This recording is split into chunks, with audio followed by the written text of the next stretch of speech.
So we are going to start the very first second question, that is kinds of the contract or classification of a contract. Now, if considered from the point of view of exam, this question is not that much of important, okay?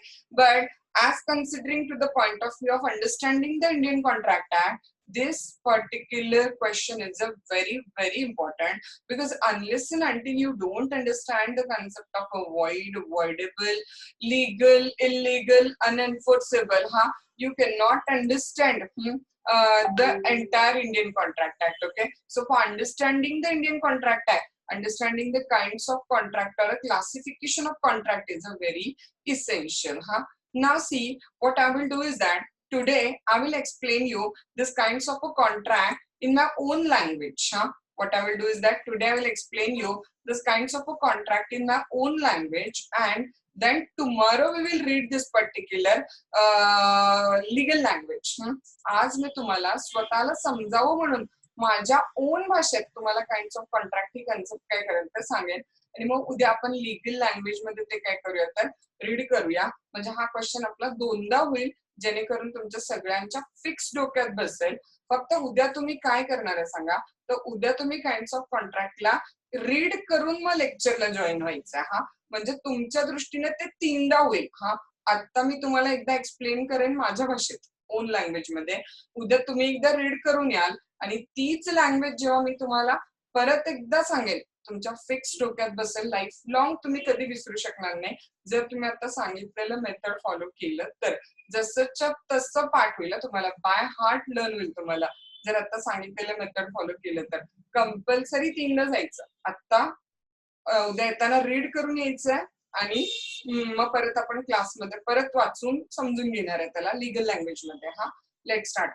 Remember, yesterday we have seen all the essential elements of valid contract. तुम्हाला आठवते काल आपण सगळे essential elements of valid contract discuss केलेले. Okay, so for the creation of valid contract, 9 essential elements was required, which we have discussed. Okay, there should be two parties, there should be offer and acceptance, there should be free consent of the parties, capacities of the parties must be there. Okay, lawful constitution should be there, lawful object should be there. The agreement should not be the one which is expressly declared to be void, and legal formalities is prescribed by law, they should be complied with. Now see, after going through the essential elements of the valid contract, the word contract get divided into the basically three types.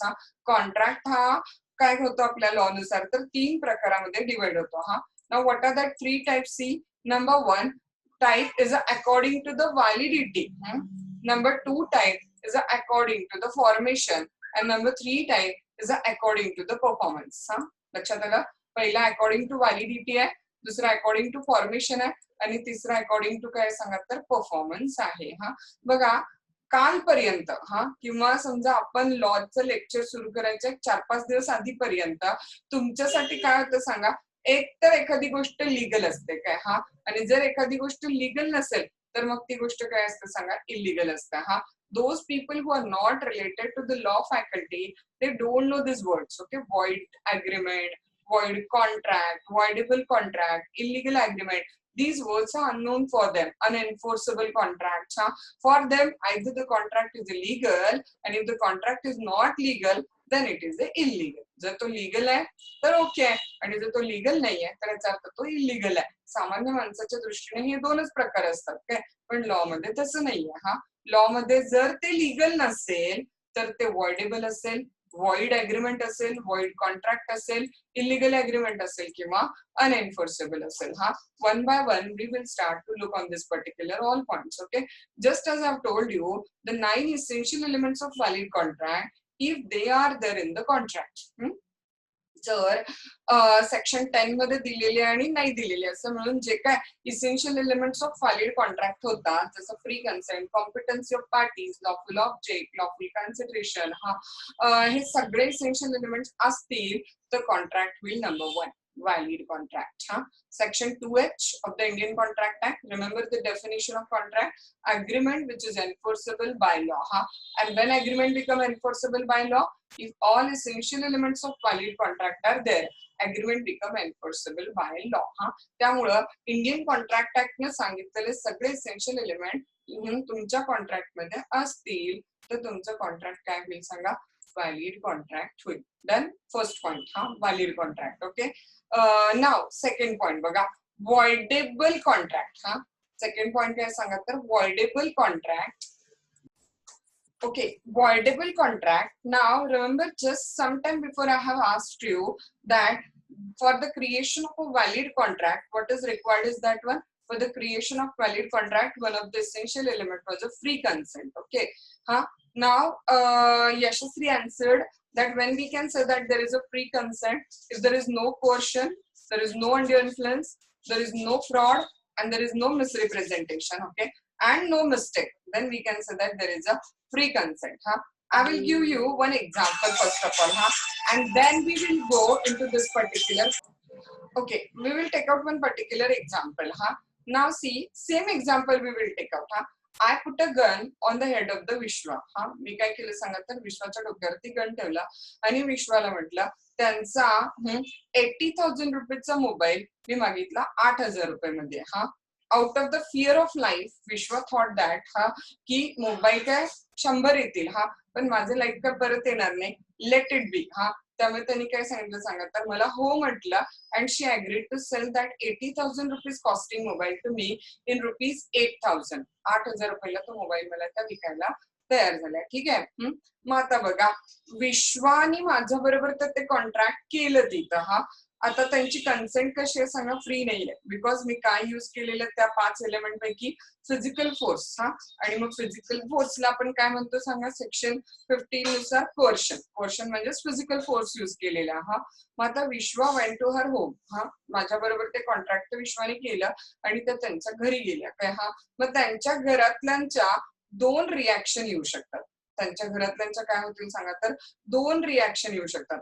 काय 2 reaction असतील सांगा. Option number 1, Vishwa's parents may say that, okay Vishwa, no problem, your life is more important than anything else, let it be, give her mobile, take 8,000 or whatever money she give and let it be. म्हणजे विश्वानी ठरवलं की नाही, मला ते contract स्वीकारायचा आणि मला ते contract काय करायचं सांगा तर परफॉर्म करायचा. Option number 1. ऑप्शन नंबर 2, विश्वाच्या पॅरेंट्सची रिॲक्शन काय असू शकते सांगा. असं उद्या कुणीही विश्व आणि तुला धमकावेल, असं आपण सगळ्यांना घाबरत बसलो तर जगणं मुश्किल होईल. We don't want to complete this particular contract, we want to cancel this contract. त्याला आम्ही लॉच्या भाषेत काय म्हणतो आपण तर रेसेशन, रिसाइन. आपल्याला कॉन्ट्रॅक्ट काय करायचं सांगा तर कॅन्सल करायचं. घाबरू नको. स्ट्रेट फॉरवर्ड आपण कोर्टात केस फाईल करू आणि कोर्टाकडून आपण हे कॉन्ट्रॅक्ट काय करून घेऊ तर कॅन्सल करून घेऊ. मग विश्वाकडे लॉ सांगतं की 2 ऑप्शन आहेत. ज्यावेळेला त्यांची कन्सेंट फ्री नाही आहे, त्यांची consent coercion, under influence, fraud किंवा मिसरिप्रेझेंटेशन घेतलेली असेल तर विश्वाकडे काय सांगा तर ऑप्शन 2 आहे. काय ऑप्शन 2 आहेत सांगा. Number 1 option, she may accept it and perform it. And number 2 option is that one, she may reject the contract, she may decide to resign the contract. Rescission option त्या choose करू शकतात. मग त्यावेळेला काय म्हणायचं सांगा, contract is said to be voidable. त्यावेळेला contract काय म्हणायचं सांगा, voidable. तुम्ही म्हणाल म्हणजे काय नेमकं आता हे. बघा, लॉ मला कुठलेही ऑप्शन देत नाही. मला म्हणजे कुणाला लक्षात आलं, ज्या पार्टीनं कोर्शन केलेलं आहे किंवा ज्या पार्टीनं अंडर इन्फ्लुएन्स, फ्रॉड, मिसरिप्रेझेंटेशन केलेलं आहे त्या पार्टीला कुठलंही ऑप्शन नाहीये. ऑप्शन इनोसंट पार्टीला आहे, किंवा ऑप्शन अग्रीव्ड पार्टीला आहे. एक एक शब्द डोक्यात घालत जायचा. अग्रीव्ड पार्टी किंवा इनोसंट पार्टी कोणी सांगायचं तर विश्वा.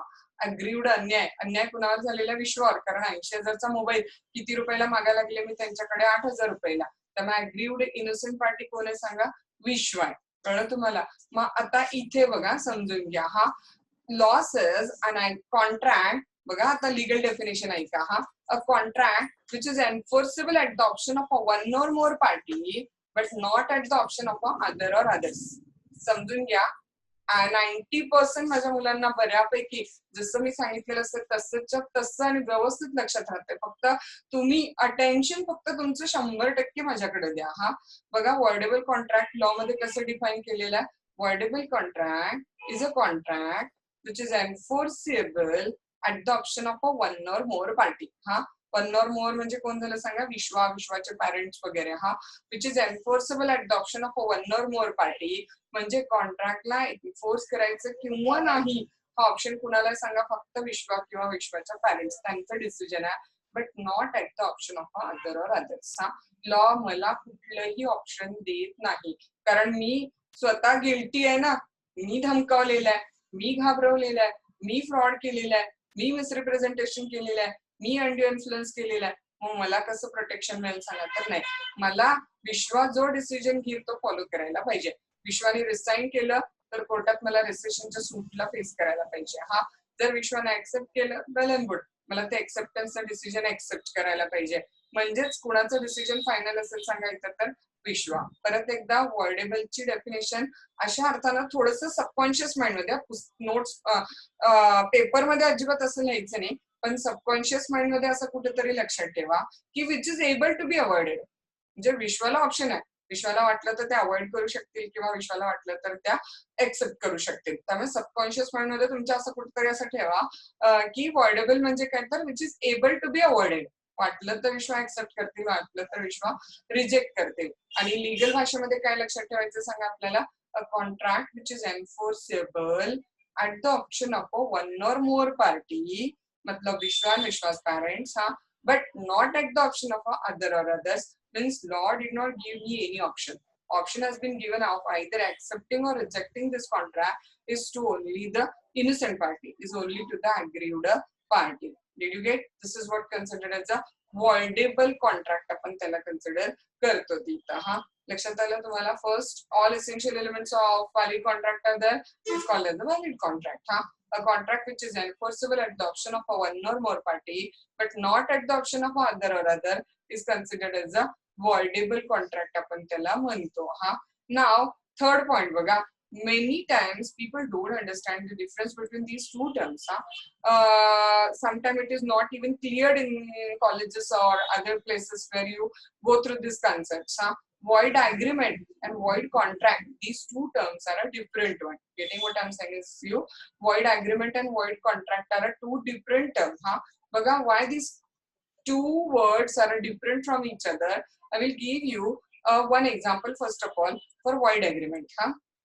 Now void agreement stands for, in the legal language also, which is not enforceable in the court of a law from the very beginning. From the day one, ज्या दिवशी आपण ते agreement केलं त्या दिवशीपासून ते कोर्टामध्ये एन्फोर्सेबल नाही, त्याला आपण काय म्हणणार आहे सांगा, तर वॉइड अग्रीमेंट असं कन्सिडर करणार आहे. From the day one when it was made, त्या दिवशीपासूनच ते कोर्टात एन्फोर्सेबल नाही, त्याला काय म्हणणार सांगा आपण, तर वॉइड अग्रीमेंट. हा, did you remember the word 2 days back we have seen for from the beginning not enforceable, त्याला एक लॅटिन फ्रेज आपण बघितलेली.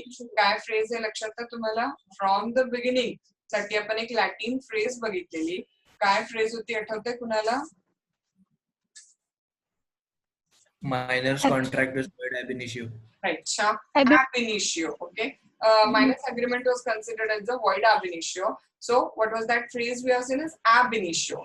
Ab initio stands for from the beginning, जे सुरुवातीपासूनच कोर्टात एन्फोर्सेबल नाहीये, डे वन पासून. हा, आता एक्झाम्पल फॉर्म मध्ये एक एक्झाम्पल तर आम्ही ऑलरेडी दिलं. हा, काय एक्झाम्पल दिलं सांगा, तर minors agreement.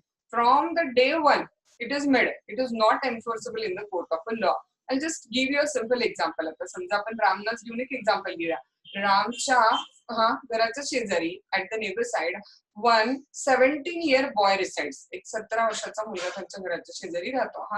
And he made an agreement with the Ram that he is going to sell his house to the Ram. रामना ते त्यांचं घर विकणार आहे, तसं त्यांनी रामना काय केलं तर ऍग्री केलेलं. आणि आता he is ready also to sell his house to Ram. Now Ram and that 17-year boy went into the registration office for the purpose of making the sale deed of the house. त्या घराचं खरेदी पत्र complete करायला राम आणि ते 17 वर्षाचा मुलगा काय झालं तर रजिस्ट्रेशन ऑफिस मध्ये गेले.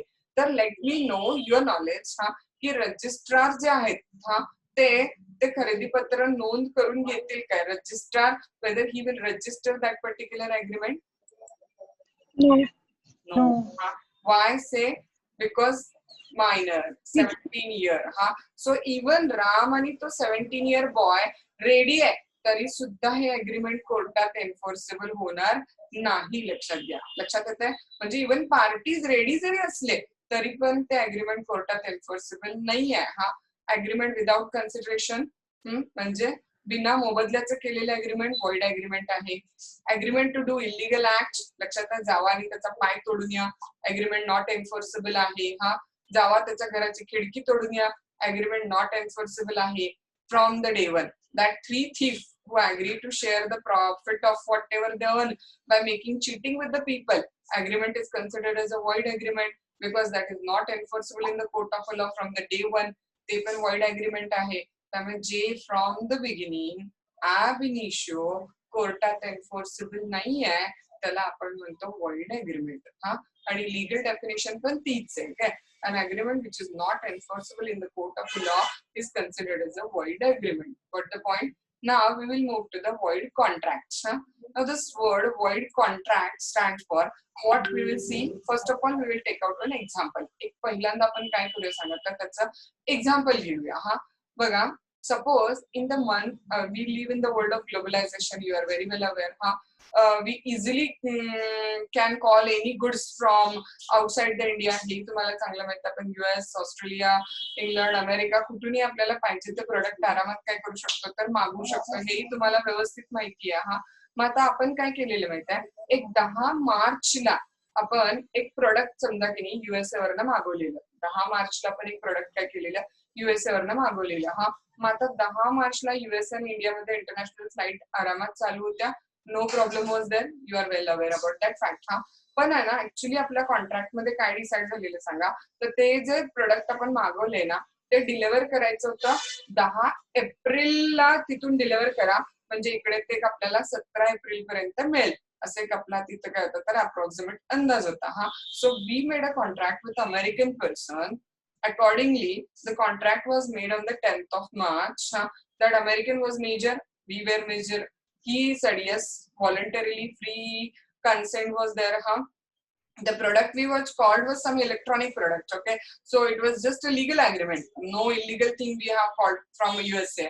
त्यामुळे इव्हन आपला अग्रीमेंटचा ऑब्जेक्ट पण काय होतं सांगा, लॉफुल होता. त्याचा अर्थ मला सांगा पहिला की 10 मार्चला जेव्हा ते कॉन्ट्रॅक्ट केलं ज्याची डिलिव्हरी कधी करायची ठरली खरं 10 एप्रिलला डिलिव्हरी करायची ठरवलेली, त्यावेळेला ते कॉन्ट्रॅक्ट व्हॅलिड होतं का? जेवढे कंटेंट मी आता तुम्हाला सांगितले त्या कंटेंट वरून मला आन्सर करा की त्यावेळेला ते कॉन्ट्रॅक्ट व्हॅलिड होतं का? 10 मार्चला ते कॉन्ट्रॅक्ट व्हॅलिड होतं की? येस, 10 मार्चला ते कॉन्ट्रॅक्ट व्हॅलिड होतं. राईट? का सांगा, सगळे इसेन्शियल एलिमेंट होते ना आपण कॉन्ट्रॅक्ट केले त्यावेळेला. कॉन्ट्रॅक्ट परफॉर्म करणं पॉसिबल होतं. कॉन्ट्रॅक्टच्या टर्म क्लिअर होत्या, सर्टन होतं. ऑफर होती, एक्सेप्टन्स होती, पार्टीज मेजर आहेत, प्री कन्सेंट आहे, लॉफुल ऑब्जेक्ट आहे. म्हणजे सगळ्याच गोष्टी आहेत ना त्या दिवशी. त्यामुळे येस, कॉन्ट्रॅक्ट काय होतं सांगा त्या दिवशी पॉसिबल टू परफॉर्म होतं. व्हॅलिड होतं. पण डिलिव्हरी कधी ठरायची ठरले सांगा? 10 एप्रिल. 10 एप्रिलला. आता late me no whether it was possible to deliver that goods on 10th of April. आत्ताची प्रेझेंट सिच्युएशन स्टडी करा आणि सांगा की 10 एप्रिलला US वरून इंडियामध्ये फ्लाईट येत होती का? नाही. US आणि इंडियामधले फ्लाईट 10 एप्रिलला बंद झालेल्या, बरोबर. त्यामुळे इंटरनॅशनल फ्लाईट काय झालेल्या सांगा तर स्टॉप झालेल्या. त्यामुळे ना त्या अमेरिकन व्यक्तीची चूक आहे ना आपली चूक आहे, पण स्टील कॉन्ट्रॅक्ट परफॉर्म करणं पॉसिबल आहे का? आता त्याची इच्छा आहे परफॉर्म करूया, माझी इच्छा आहे परफॉर्म करूया. मग आता त्यानं 10 एप्रिलला तर पाठवलं नाही म्हणून मी कोर्टात त्याच्या विरुद्ध सूट फाईल करू शकते का? Let me know whether you can file a suit against that one. That why you don't send the goods on 10th of April. नाही फाईल करू शकत कारण because of this pandemic situation of corona, international flights has been stopped. So therefore he was absolutely unable to send that particular goods without any mistake on the part of that US citizen, right? त्यामुळं आता समजून घ्या काय माझं वाक्य की जो contract जेव्हा केला तेव्हा व्हॅलिड होता, पॉसिबल टू परफॉर्म होता, ऑल इसेन्शियल एलिमेंट्स त्याच्यामध्ये होते, पण due to the change of certain circumstances त्या कॉन्ट्रॅक्टला आता परफॉर्म करणं पॉसिबल झालं होईना किंवा त्याची पॉसिबिलिटी सीज झालेली आहे. नवीन वर्ड CEASE, सीज म्हणजे संपुष्टात येणे, हा एंड होणे. तर त्याची पॉसिबिलिटी आता काय झाली सांगा, तर सीज झालेली आहे. तर त्यावेळेला तो कॉन्ट्रॅक्ट काय होतो सांगा, तर वॉइड होतो. वॉइड अग्रीमेंट पण not enforceable in the court of law आहे. वॉइड कॉन्ट्रॅक्ट पण not enforceable in the court of law आहे. पण दोन्हीचं टायमिंग वेगळं आहे. वॉइड अग्रीमेंट हे फ्रॉम द बिगिनिंगच नॉट एन्फोर्सेबल आहे. तर वॉइड कॉन्ट्रॅक्ट सुरुवातीला एन्फोर्सेबल होतं, पण नंतर त्याची एन्फोर्सेबिलिटी काय झाली म्हणायचं, सीज झाली. काही सर्कमस्टन्सेस चेंज झाले, त्यामुळे तो कॉन्ट्रॅक्ट परफॉर्म करणं शक्य होईना आणि म्हणून त्याची एन्फोर्सेबिलिटी काय झाली म्हणायचं, सीज झाली. त्यामुळे तो कॉन्ट्रॅक्ट काय झाला, तर वॉइड कॉन्ट्रॅक्ट. हा, did you get the difference between these two words, void agreement and void contract? All of you, did you have any problem with the understanding of these two words, void agreement and void contract? No. सगळ्यांना कळलं? कुठलाही doubt असेल ना, late me no, because this is very important part from your life point of view also. Many time people are completing their LLB, I have already told you, but they don't know the meaning of this particular words. And I think this is a very basic thing which you should know, you must know in fact. So valid contract, all essential elements are there. Voidable contract, not enforceable enforceable at the option of one or more party, but not at the option of other or other. Void agreement, which is not enforceable in the court of law. Void contract, which ceases its enforceability. Now, illegal agreement. Now, this is something which a common man know. Which is not legal is considered as the illegal. पण इथे आपल्याला 3 word लक्षात ठेवायचे. First काय लक्षात ठेवा सांगा, illegal agreement are those which are prohibited by law. लॉनं जे करण्यापासून प्रोहिबिट केलेलं आहे त्याला आपण काय कन्सिडर करतो सांगा, तर इलिगल अग्रीमेंट असं कन्सिडर करतो. मग इलिगल मध्ये 3 मुद्दे येणार. कधी कधी अग्रीमेंट इलिगल होईल सांगा. Number 1, if it is prohibited by law. Number 2, if it is immoral. And number 3, if it is opposed to the public policy. What 3 things you are going to keep in mind when an agreement become illegal agreement? Did you get? Number 1, if it is immoral. Remember yesterday or day before yesterday we have taken out an example that a man promises to give a money to a wife to get a divorce from husband and promised him to marry with her after she is getting a divorce from husband. That lady take a money from that man, but she didn't divorce her husband.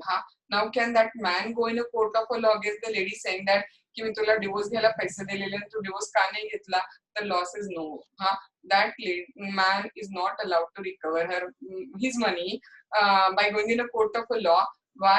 Because the agreement was immoral. Agreement was immoral. Why? Because it is morality is against. नैतिकतेच्या विरोधी आहे हे. मॅरेजचे काय सांगा, तर freedom आहे प्रत्येकाला मॅरेजच्या बाबतीतलं आपलं decision आपण घ्यायचा. त्यामुळे it is against the morality. त्यामुळे ते इलिगल अग्रीमेंट आहे, not enforceable in the court of law आहे. नंबर 2, अपोज टू पब्लिक पॉलिसीचं एक्झाम्पल घेतलेलं लक्षात आहे. आपण आपलं घर गॅमलिंग साठी रेंटल दिलेलं आहे. आणि ज्याला रेंटल दिलेला तो रेंट देत नाहीये, तर कोर्टात जाऊन तुम्ही ते पैसे रिकव्हर करू शकता का? तर लॉ सांगते की जर तुम्हाला पर्पज माहिती असेल की ज्यासाठी तुम्ही घर रेंटल द्यायला लागलाय ते गॅमलिंग आहे, तरी तुम्ही ते रेंटल दिला, तर तुम्ही oppose to public policy agreement करताय, जी इलिगल अग्रीमेंट आहे. And therefore you are not allowed to recover your money going in a court of a law. आणि प्रोहिबिटेड बाय लॉ एक्झाम्पल काय घेतलेलं लक्षात आहे तुम्हाला? I gave a money to mister A for the purpose of killing Mr. B. Accordingly, what happens? See, that A take a money from me and didn't kill B. Now, can I recover my money from A, or can I go in a court of a law and ask the court that tell A to kill B? No, because this is prohibited by law. कुणाला तरी कुणी मारणं हे IPC forbidden act आहे. त्यामुळे ते agreement कसं सांगा, तर इलिगल अग्रीमेंट आहे. त्यामुळे इलिगल अग्रीमेंट कधी होणार लक्षात आलं? प्रोहिबिटेड बाय लॉ असेल तर, इलिगल असेल तर, सॉरी प्रोहिबिटेड बाय लॉ असेल तर, इमॉरल असेल तर, आणि अपोज टू पब्लिक पॉलिसी जर असेल तर अग्रीमेंट काय असेल सांगा, तर इलिगल अग्रीमेंट असेल. Now I will ask you one question, late me no, or one sentence I will tell you, let me know whether the sentence is a true one. All illegal agreement are void. Think on this point, whether the sentence is a correct one. All illegal agreement are void. Yeah, it's true. Can you explain then how it's